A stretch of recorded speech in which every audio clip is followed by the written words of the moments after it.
لڑکیاں تو کہیں ایک نظر میں ہیں، لیکن کیا؟ وہ فوراً پوچھنے لگی۔ سرمد ابھی راضی نہیں ہے۔ کیوں؟ کیا کہتا ہے؟ کچھ نہیں، بس ابھی نہیں کی رٹ لگا دیتا ہے، پتہ نہیں کیا چاہتا ہے۔ قدرے توقف کے بعد کہنے لگی، اتنا ارمان ہے اس کی شادی کا، کم سے کم میرے ہی خیال کرے، بوڑھی جان ہوں، زندگی کا کیا بھروسہ، آج ہوں کل نہیں۔ ارے نہیں نانی اماں، ابھی آپ کو بہت جینا ہے۔ سرمد کیا اس کے بچوں کی شادی بھی دیکھنی ہے؟ اور شاید بچوں کے ذکر پر ہی نانی اماں کو یاد آیا تو اسے پوچھنے لگی، سنو تمہاری شادی کو کتنا عرصہ ہوا ہے؟ یہی 4-5 مہینے۔ 5 مہینے؟ نانی اماں کو کچھ سوچتے ہوئے کہنے لگی، یہ کوئی اتنا زیادہ عرصہ تو نہیں ہے، پھر بھی تم کسی ڈاکٹر کو دکھاؤ۔ کیوں؟ وہ بالکل نہیں سمجھی۔ بچے کے لیے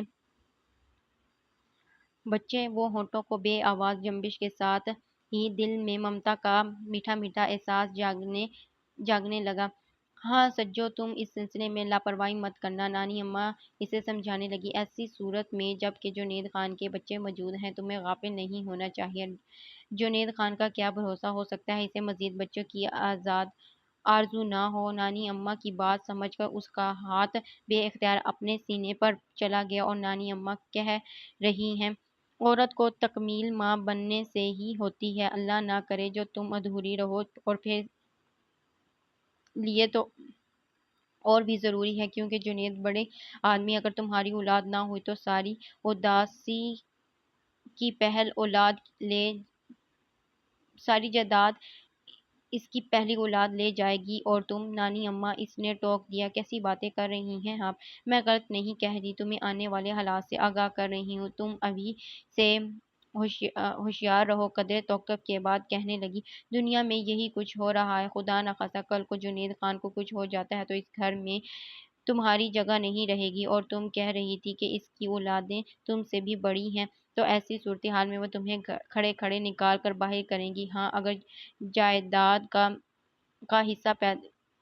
کا حصہ دار پیدا کر لو تو پھر کسی کی مجال نہیں جو تمہیں کچھ کہہ سکے۔ وہ کچھ خوفزدہ ہو گئی، یقیناً اس وقت کا تصور کر اندر ہی اندر دہنے لگی تھی، اللہ نہ کرے کہ جو جنید خان کو کچھ ہو۔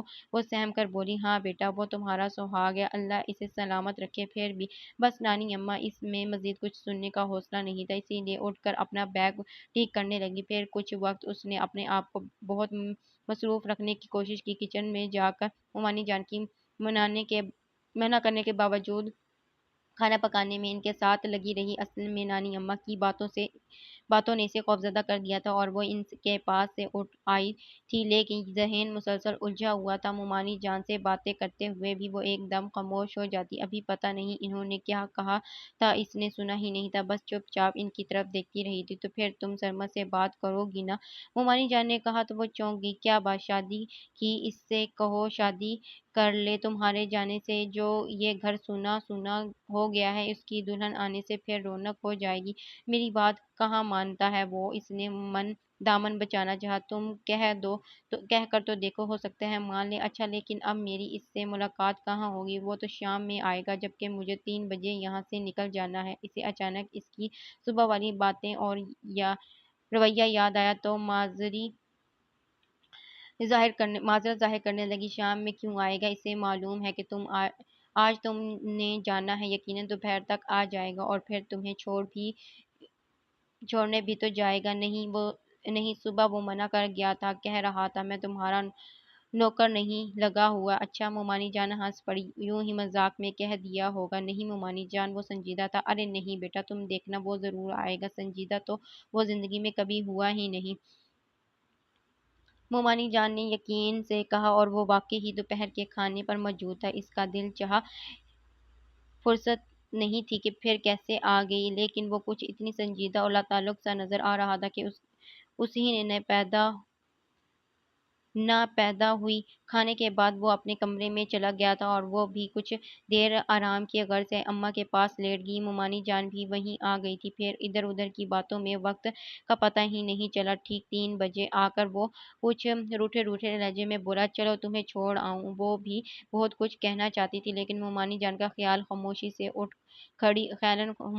کھڑی ہوئی، اپنا بیگ لا کر سامنے رکھا، پھر ممانی جان اور نانی اماں سے مل کر ڈھیروں دعائیں لی، اس کے پیچھے باہر نکل آئی۔ یہ مت سمجھنا کہ میں تمہارا جنید خان کا خیال کر آیا ہوں۔ وہ گاڑی سٹارٹ کرتے مجھے ابو جی نے تاکید کی تھی، اسی لیے چلا آیا۔ شکریہ۔ مسالمتاً پر آمادہ تھی، اسی لیے مسکرا کر شکریہ کہا تو وہ بھی زیادہ دیر اپنا نہ رکھ سکا۔ پھر کب آؤ گی تمہاری شادی پر؟ یقیناً امی نے تمہیں کہا ہوگا مجھے شادی پر آمادہ کرنا۔ اسے حیرت تو ہوئی لیکن ظاہر نہیں کیا، انجان بن کر پوچھنے لگی، کیوں؟ کیا تم شادی کے لیے آمادہ نہیں ہو؟ شادی کروں گا لیکن ابھی نہیں۔ ابھی کیوں نہیں؟ بس میری مرضی، اور اب خدا کے لیے اس موضوع پر بات مت کرنا۔ وہ اکتا کر بولا تو وہ کندھے اچکا کر شیشے سے باہر دیکھنے لگی۔ سنو، اب میں نے یہ بھی نہیں کہا کہ بالکل خاموش ہو جاؤ، تم کسی اور موضوع پر بات کر سکتی ہو۔ اسے مسلسل شیشے سے باہر دیکھتے ہوئے بولا تو وہ سیدھا ہو بیٹھی۔ کبھی لاہور آنا، میرا مطلب ہے ہمارے گھر۔ وعدہ تو نہیں کرتا۔ ہاں، اگر لاہور آنا ہوا تو پھر تمہارے پاس بھی ضرور آؤں گا، وہ خوش دلی سے بولا۔ پھر ہوٹل سے باہر ہی گاڑی روک کر پچھلی سیٹ سے اس کا بیگ اٹھا کر اس کی طرف بڑھاتا ہوا بولا، خدا حافظ۔ کیا مطلب؟ کیا تم یہیں سے واپس چلے جاؤ گے؟ وہ اس کے بے مروتی پر حیران ہو کر بولی، ہاں۔ نہیں سرمد، یہ اچھا نہیں لگتا، خان صاحب کیا سوچیں گے؟ خان صاحب کی بہت فکر ہے تمہیں۔ وہ چڑھ گیا، یہ کیا نہیں ہونی چاہیے؟ شاید کوئی غلط بات کہنے جا رہا تھا، فوراً ہونٹ بھینچ کر اپنی طرف کا دروازہ کھول کر نیچے اتر گیا، پھر اس کے ساتھ اوپر آیا تو بس کچھ دیر ہی جنید خان کے پاس بیٹھا، اس کے بعد اپنے کسی کام کا بہانہ بنا کر چلا گیا۔ وہی گھر تھا جہاں 3 دن پہلے تک وہ حالات سے سمجھوتا کر بہت حد تک مطمئن زندگی گزار رہی تھی۔ بس کبھی کبھی یہ خیال اسے آزردہ کر دیتا تھا کہ اسے اتنی محبت کرنے والی ہستیوں نے آخر میں دودھ کی مکھی کی طرح اسے نکال پھینکا، ورنہ تو ہر طرح کا اطمینان ہی تھا۔ اور اب جب کہ صرف 3 دن کے بعد دوبارہ اس گھر میں آئی تو ہر شے اجنبی لگ رہی تھی، حالانکہ سب کچھ ویسا ہی تھا۔ اس نے غور کیا تو اپنے آپ پر حیرت ہوئی کہ تبدیلیاں تو خود اس میں آئی تھیں۔ اسے کبھی کبھار کے خیال کی جگہ دل میں ایک کسک اور خلش جاگ اٹھی تھی کہ جب زندگی کی ناؤں کو اس کی خواہش کے عین مطابق من پسند کنارہ مل رہا تھا تو پھر امی ابو نے کسی طوفان کی طرح آ کر اس کا رخ کیوں موڑ دیا؟ حیرت اسے سرمد پر بھی تھی کہ اس نے ان 3 دنوں میں ایک بار بھی گزشتہ زندگی کی کسی بات کو دہرایا نہیں تھا، اور کچھ نہیں تو اس نے بے وفائی کا الزام تو رکھ ہی سکتا تھا، لیکن اس نے تو اپنے کسی انداز سے بھی ظاہر نہیں کیا کہ وہ کبھی اس کے سامنے اپنے جذبوں کو بے نقاب کر چکا ہے، اور کمال ضبط کا مظاہرہ تو وہ بھی کر گئی تھی کہ ساری حقیقت جاننے کے بعد بھی اس کا سامنا کیا، اور یہی نہیں بلکہ نانی اماں اور مومانی جان پر بھی یہی ظاہر کیا کہ وہ ان حالات کو نہ صرف مقدر کا لکھا سمجھ کر قبول کر چکی ہے بلکہ مطمئن بھی ہے۔ اور اب یہاں آ کر وہ پچھلے کئی دنوں سے اپنے آپ سے پوچھ رہی تھی، کیا واقعی وہ مطمئن ہے؟ جواب میں دل دہائیاں دینے لگا تو وہ گھبرا جاتی، پریشان ہو کر اپنے آپ کو ملامت کرنے لگتی کہ اب جب کہ زندگی مخصوص راستوں پر چلنے لگی ہے تو وہ کیوں گزشتہ راستوں کو کھوجنے لگی ہے۔ کئی بار سوچا کہ ابو جی یا پھر آنٹی سے جا کر پوچھے کہ انہوں نے اس کے ساتھ ایسا کیوں کیا، اپنے مفاد کی خاطر اسے ان محبت کرنے والی ہستیوں سے کیوں کھینچ لائے، لیکن ہمیشہ وہ صرف سوچ کر رہ گیا۔ البتہ اتنا ضرور کیا کہ ابو جی کے گھر جانا بالکل ہی چھوڑ دیا۔ ان دنوں بنٹی اسے خاص طور سے نوٹ کر رہا تھا کہ وہ کچھ الجھی سی رہتی ہے، کبھی بے تحاشا بولتی جیسے اپنے اندر کی آوازوں کو دبانا چاہتی ہو، اور کبھی ایک دم خاموش جیسے اندر کی آوازوں کو دباتے دباتے تھک کر خود ہی انہی میں کہیں کھو گئی۔ آخر آپ کی پرابلم کیا ہے؟ اس روز اس کے مسلسل خاموشی سے تنگ آ کر وہ پوچھنے لگا، کون سی پرابلم؟ وہ چونک کر اس کی طرف دیکھنے لگی۔ اس کا مطلب ہے کہ ایک نہیں کئی پرابلمز ہیں۔ پتہ نہیں تم کیا کہہ رہے ہو، میرا خیال ہے آپ میری بات سمجھ رہی ہیں۔ نہیں بھائی، میں بالکل نہیں سمجھ رہی۔ اچھا۔ وہ کچھ دیر تک اس کی طرف دیکھتا رہا، پھر کہنے لگا، میں یہ کہنا چاہتا ہوں کہ جب سے آپ کراچی سے ہو کر آئی ہیں بہت اپسٹ رہنے لگی ہیں، اور پوچھنا یہ ہے کہ آخر وہاں ایسی کیا بات ہوئی جس نے آپ کو پریشان کر رکھا ہے؟ ارے یہ بنٹی تو بہت تیز ہے، اس نے دھڑکتے دل کے ساتھ سوچا اور فوراً اپنے آپ پر قابو پاتے ہوئے مسکرا کر بولی، تمہارا وہم ہے بنٹی، ورنہ ایسی تو کوئی بات نہیں ہے، میں بالکل بھی پریشان نہیں ہوں۔ چلیں مان لیتے ہیں، لیکن پلیز آپ اتنی خاموش نہ رہا کریں، مجھے وحشت ہونے لگتی ہے۔ پہلے میں زیادہ تو نہیں بولتی تھی، ہاں، لیکن سنتی تو تھی، میرا مطلب ہے توجہ سے آپ میری طرف متوجہ رہتی تھی، اور اب ایسے لگتا ہے جیسے آپ صرف جسمانی طور پر میرے پاس موجود ہیں اور آپ کا ذہن آئی ایم سوری بنٹی، وہ اس کی بات کاٹ کر کہنے لگی، میں ان دنوں واقعی تمہاری